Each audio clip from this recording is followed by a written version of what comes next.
एक खबर जिस पर मैं चाहता हूं कि अब गुफ्तगू का आगाज किया जाए और तमाम सवालात भी आ गए हैं। सबसे पहला और अहम ये कि हमास ने जो ये कहा है कि इजराइल खत्म हो रहा है, इजराइल बिल्कुल अब अपने आखिरी पायदान पर है।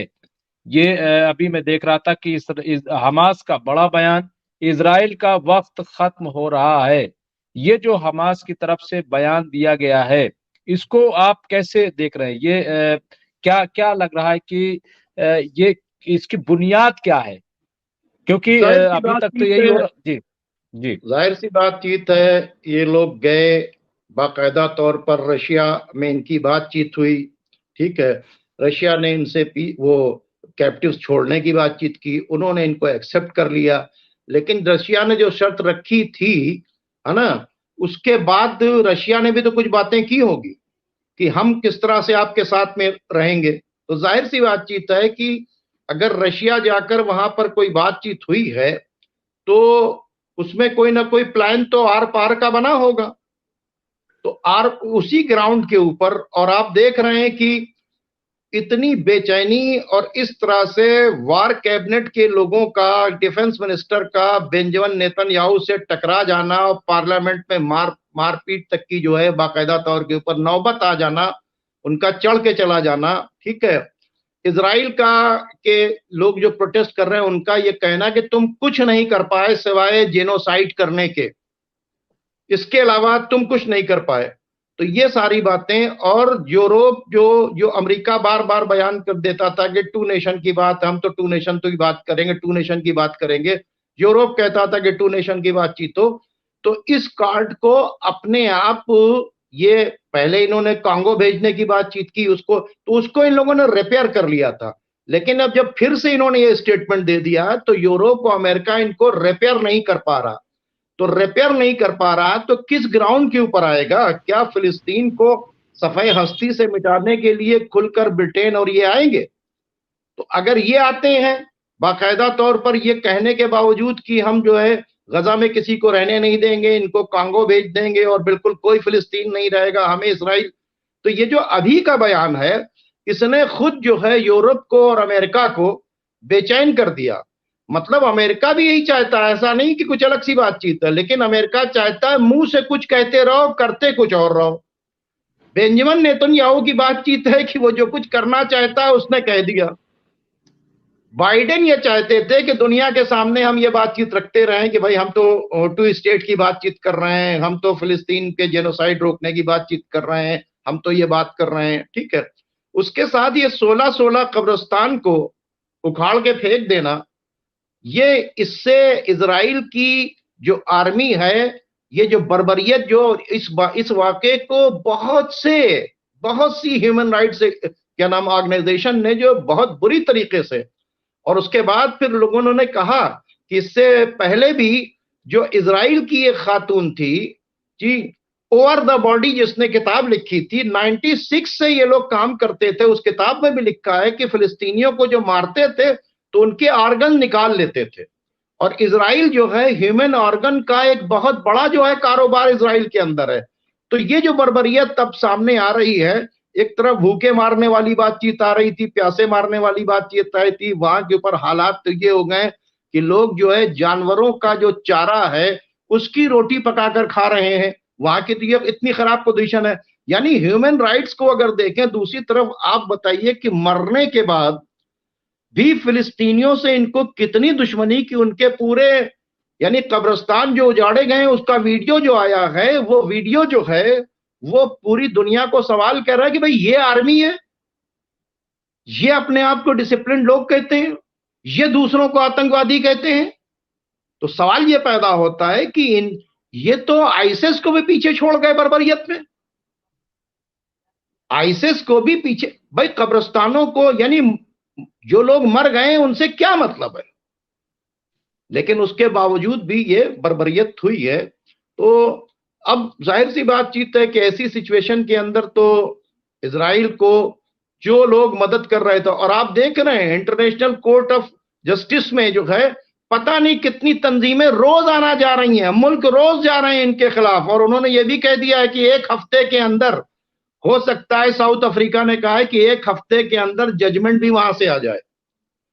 साउथ अफ्रीका का ये बयान आया है, यानी इंटरनेशनल कोर्ट ऑफ जस्टिस हो सकता है कि 1 हफ्ते के अंदर इनके खिलाफ कोई फैसला भी सुना दे। तो ये इस वक्त की पोजीशन है। जी शौकत भारती साहब, ये खबर भी आ रही कि क्या गोलान हाइट्स पर जो रूसी फौज है वो पहुंच गई है, उसने मोर्चा संभाल लिया, क्या इसकी खबर है? और नंबर दो ये कि तेल अवीव पे आज खबर, ये एक बहुत बड़ा अटैक हुआ है, क्या इसमें कोई सच्चाई है? क्या इसके सोर्सेज हैं? देखिए, तेल अवीव का अटैक तो अभी बड़ा हो सकता हुआ हो, क्योंकि लेबनान के ऊपर इन्होंने अटैक करके हिजबुल्लाह के 2 लोगों को बाकायदा बाकायदा टारगेट करके कार के अंदर मारा है, तो वहां ये चांसेस थे कि अटैक बढ़ने वाला है। रह गई गोलान हाइट्स वाली न्यूज जो है, ये बिल्कुल कंफर्म है, और बाकायदा तौर के ऊपर उन्होंने वहां पर एयर पेट्रोलिंग भी शुरू कर दी, रशिया ने बाकायदा तौर के ऊपर, और डिप्लॉय कर रहे हैं अपने फोर्सेस को। तो ये बहुत बड़ा सिग्नल है, क्योंकि अमेरिका की तरफ से बहुत बड़े हमले की उम्मीद है, और अब अमेरिका, ब्रिटेन, इजराइल तीनों मिलकर एक बड़ा हमला करने की तैयारी कर रहा है। और इन्होंने ईरान को भी वार्निंग दे दिया, क्योंकि अमेरिका के ऊपर जो ऐनुल असद में हमला हुआ है वो बहुत बड़ा हमला हुआ है। उसमें जवाब भी दिया अमेरिका ने कि ये सब कुछ नहीं, असल जो है वो ईरान है। जैसे बेंजामिन नेतन्याहू ने कहा कि हम जो है हेड ऑफ स्नेक यानी ईरान को कुचलना चाहते हैं। इस वक्त ईरान जो है पूरे यूरोप के अंदर, पूरे अमेरिका के अंदर, यानी सबसे बड़ा जो है, जो इन लोगों को झटका लगा, यानी सबसे बड़ा दुश्मन जो है इन लोगों का, अमेरिका और उसके एलाइज का, इसराइल और उनके एलाइज का सबसे बड़ा जो वो है वो ईरान बना हुआ। तो जाहिर सी बातचीत है, ये किसी बड़े हमले की तैयारी कर रहे होंगे, क्योंकि और ईरान ने भी तय कर लिया है कि ऐनुल असद से जो है पे जैसा हमला हो रहा है यहाँ के ऊपर, और ईरान यहाँ पे डायरेक्ट हमला भी नहीं कर रहा है, और सब जानते हैं कि मिसाइल उन्हीं के इस्तेमाल हो रहे हैं। ये भी बात की जा रही है कि जब कासिम सुलेमानी के क्या नाम है की शहादत के बाद जो मिसाइल्स मारे गए थे, उसी तरह के मिसाइल्स यहाँ के ऊपर ऐनुल असद के ऊपर इस्तेमाल हुए हैं। भले से रेजिस्टेंस फोर्स ने किया है, ये सब ईरान कर रहा है।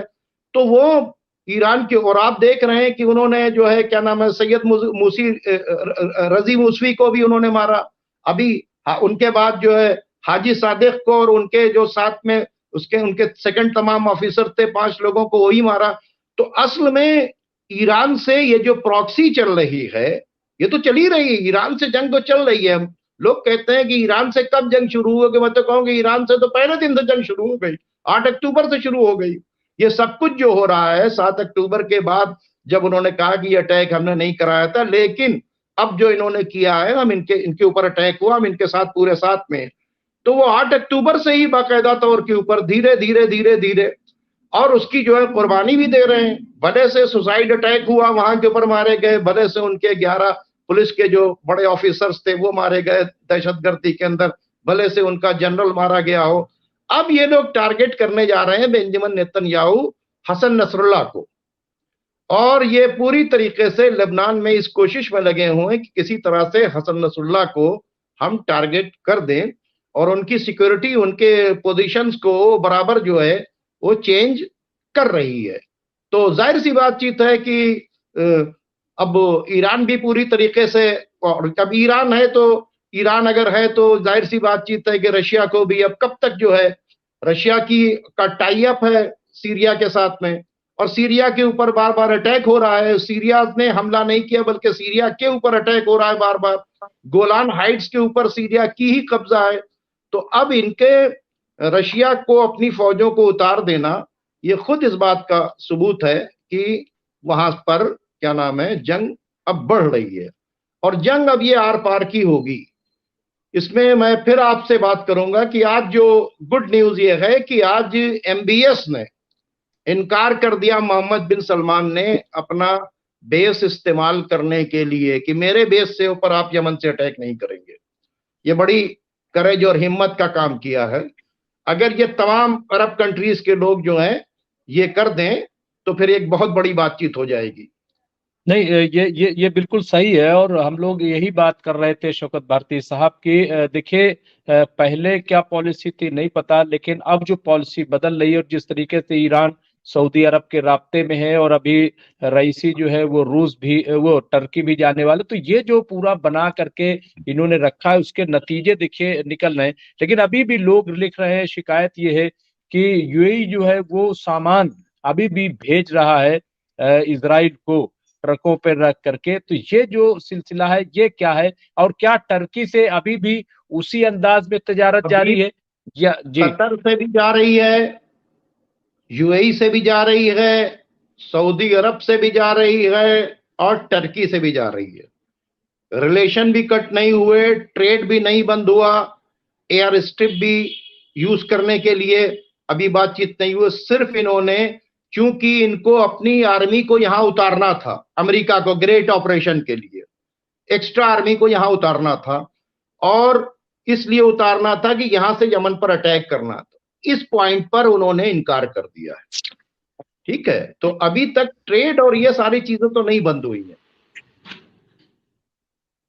ये है, ये डेवलपमेंट जो है जी। इतना है। नहीं नहीं नहीं, तो क्या लग रहा है आपको कि मुस्तकबिल में क्या सूरत पैदा हो सकती है, अगर आज सऊदी ने इतनी हिम्मत दिखाई है, जरूरत दिखाई है कि अपने बेस को इस्तेमाल करने से मना किया? इसके साथ ही अभी जब अमेरिका ने ये कहा था कि तामीराती काम हम कराएंगे फिलिस्तीन में मिलकर के, तब भी उन्होंने कहा कि आप जंग को रुकवाइए, तामीराती काम हम कर लेंगे। तो ये जो चीजें सामने आ रही है, क्या लग रहा है मुस्तकबिल में? अच्छा, फिर जिस तरीके से आप देख लीजिए कि आज भी इराक में जो अमरीकी बेस है उस पर बहुत बड़ा हमला हुआ है, वहां पे 74-75 जो फौजी जख्मी हुए, 4 की हलाकत की भी खबर है कि 4 फौजी जो है मारे गए हैं, या सीरियम भी। तो क्या आपको लग रहा है कि क्या हालात बदल सकते हैं, क्या सियासी रुख जो है वो बदल सकता है?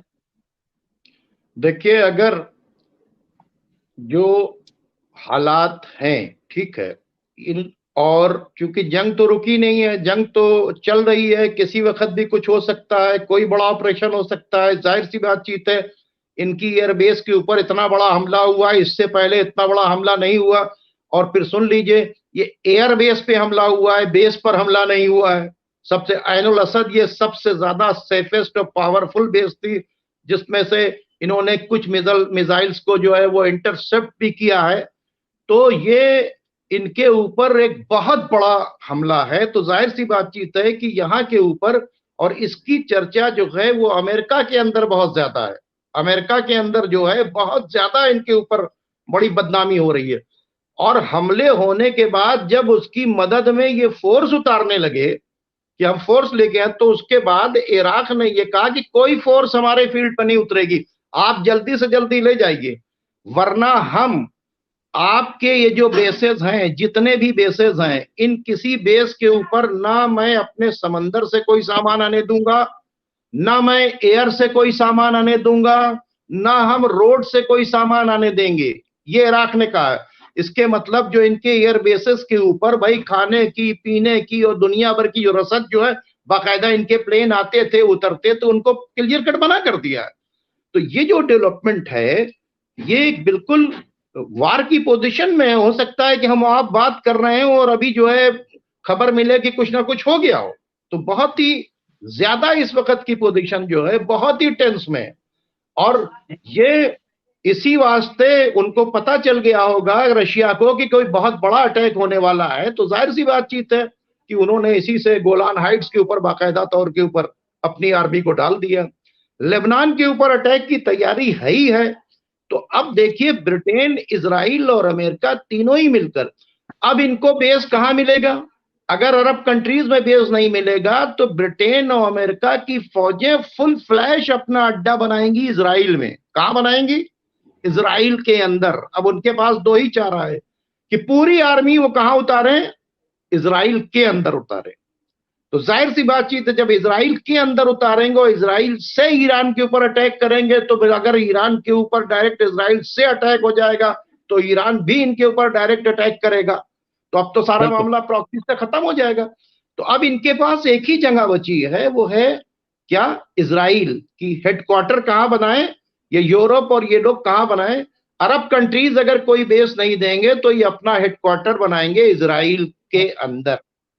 और शायद इसी वास्ते इजराइल जो है इन सारे बहुत ज्यादा मतलब जो कॉन्फिडेंस में है, ठीक है, वो यही है कॉन्फिडेंस के अंदर कि हमारे पीछे अमेरिका और ब्रिटेन पूरी तरीके से, और यूरोप के कुछ कंट्रीज और जर्मन वगैरह पूरी तरीके से हमारे सामने साथ खड़े हुए हैं। जी।